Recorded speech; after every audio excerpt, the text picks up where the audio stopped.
و اما امسال سالی است که ما امیدهای زیادی به حرکت و تلاش در این سال بسته ایم.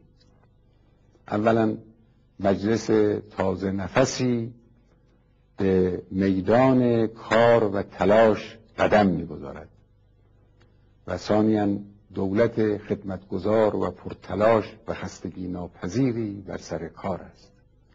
اگر مجلس و دولت انشاءالله با حکمت و درایت و تدبیر کارها را برنامه‌ریزی بکنند، امید این هست که ما در این سال بتوانیم کارهای بزرگی رو انجام بدیم. هم در صحنه داخلی و هم در عرصه پیچیده بین المللی ملت ایران نیاز به کار و ابتکار و تلاش مجدانه دارد. ما باید جبران کنیم آنچه را که در گذشته در دوران حکومت طاغوت‌ها از دست دادیم و دچار عقب ماندگی شدیم. این ایجاب می‌کند که ما تلاشمون رو هرچه می‌توانیم بیشتر و بیشتر و جدی‌تر کنیم. در عرصه داخلی آنچه مورد نیاز است پیدا کردن راه‌های میانبر همراه با تدبیر و درایت و حکمت است. ما نمی‌توانیم آرام و معمولی حرکت کنیم. باید با شتاب، نهایت شتابی حساب شده و منظم و منضبط پیش برویم. باید بتوانیم کارهایی را که برای نسل‌های آینده ماندگار خواهد بود انجام بدیم. در عرصه بین المللی دوستانی در جهان داریم، دشمنانی هم داریم، کسانی هم هستند که دشمن نیستند لکن رقیب ما هستند. این عرصه پیچیده نیاز دارد به این که ما تلاشمون را مدبرانه و شجاعانه و عزتمدارانه برنامه ریزی کنیم. در این عرصه اگر موفق بشویم، این موفقیت در توفیقات داخل کشور و پیشرفت‌های بزرگ ملت ایران در زندگی خود هم اثر خواهد گذاشت.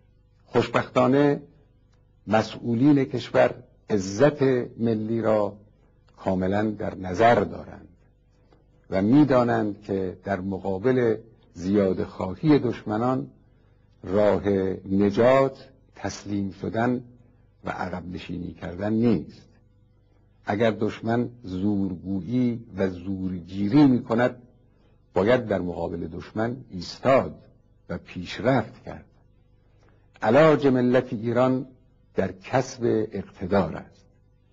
این اقتدار فقط به معنای اقتدار نظامی نیست، اقتدار علمی، اقتدار اقتصادی، به دست آوردن قدرت اخلاقی و اجتماعی، بالاتر از همه اینها اقتدار معنوی و روحی که از اتکال به خداوند متعال برای یک ملت حاصل می شود. اگر بخواهیم در این صحنه قدرتیابی ملت ایران پیش برویم و به هدفهای خود دست پیدا کنیم، ملت و دولت باید به یکدیگر دست دوستی و همکاری کامل بدهند. همچنانی که به حمدالله ملت همواره پشتیبان مسئولان بوده است، باید این پشتیبانی هرچه بیشتر ادامه پیدا کند و با یکدیگر همکاری کنند.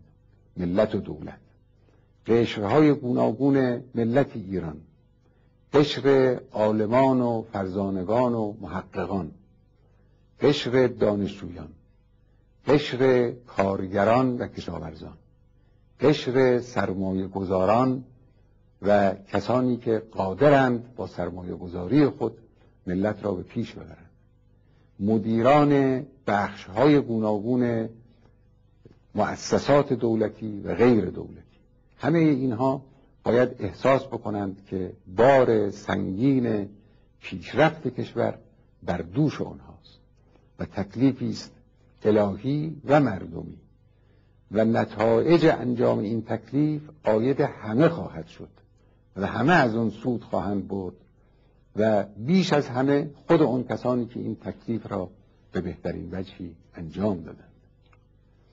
من برای این سال آینده دو چیز را انتظار میبرم.